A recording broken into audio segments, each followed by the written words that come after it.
Hey guys, welcome to the Liberal Hivemind, a channel solely focused on exposing the abundant hypocrisy of the left. And we gotta talk about Nancy Pelosi once again. Folks, the Democrats are absolutely hysterical. Once again, feigning outrage, once again, acting in pure vitriolic partisan rage towards the president, attacking him as they grandstand morally, politically, in their non-stop crusade and onslaught over Donald Trump. The fact of the matter is, the president is not to blame. What happened on the Capitol Hill were the acts of individuals who the president did not incite. How many times have there been marches on Washington? How many Trump rallies have there been? I urge you to name a single act of violence, especially an act of violence that you could connect towards the president and his rhetoric. It doesn't exist. And this is the exact same scenario. But of course, once again, the Democrats who have been inciting violence against Trump supporters for years, which has led to actual violence against Trump supporters, not to mention the $2 to $3 billion in damage across the entire country, mostly aimed at small business. Well, those exact Democrats are trying to get a cheap political win here, attack the president once again, take tragedy and use it as a cudgel to attack the president, just like they did with the coup, just like they did with George Floyd, the riots, frankly, just like they do with everything. And we're back at square one, Democrat hysteria and another impeachment charade, which really has nothing to do about justice. It has absolutely nothing to do about what happened on January 6th, but everything to do with Nancy's #1 priority whenever she's in office, winning the next election. Everything's political, everything's about general election politics, everything's about maintaining power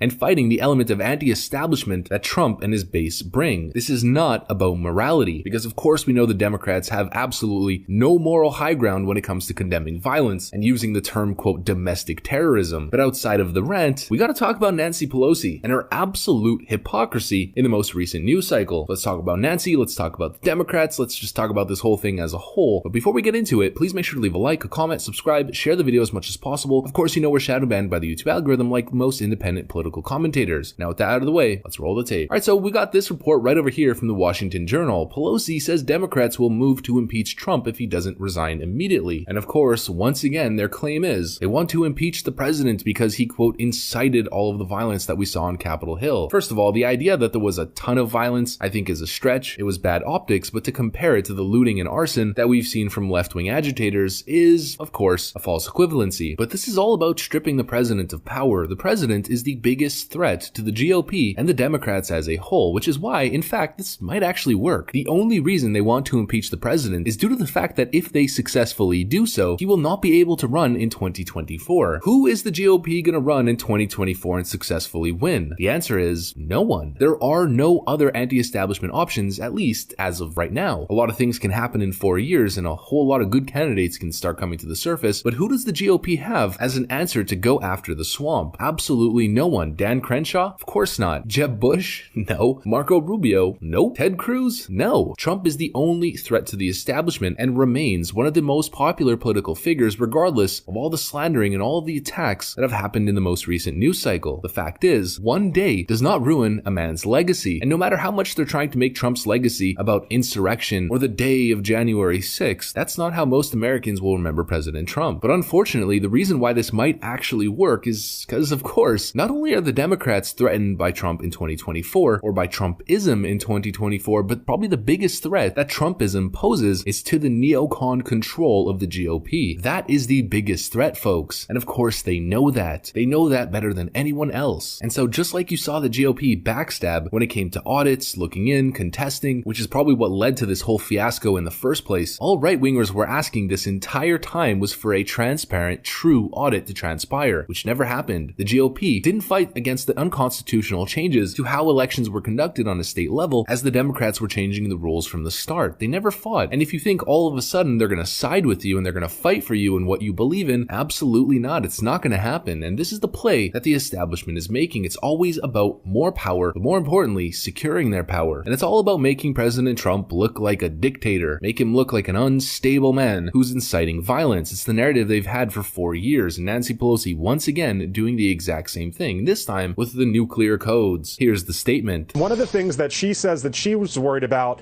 is the nuclear codes. She wrote the following in that letter saying, quote, "This morning I spoke to the chairman of the Joint Chiefs of Staff, Mark Milley, to discuss available precautions for preventing an unstable president from initiating military hostilities or accessing the launch codes and ordering a nuclear strike.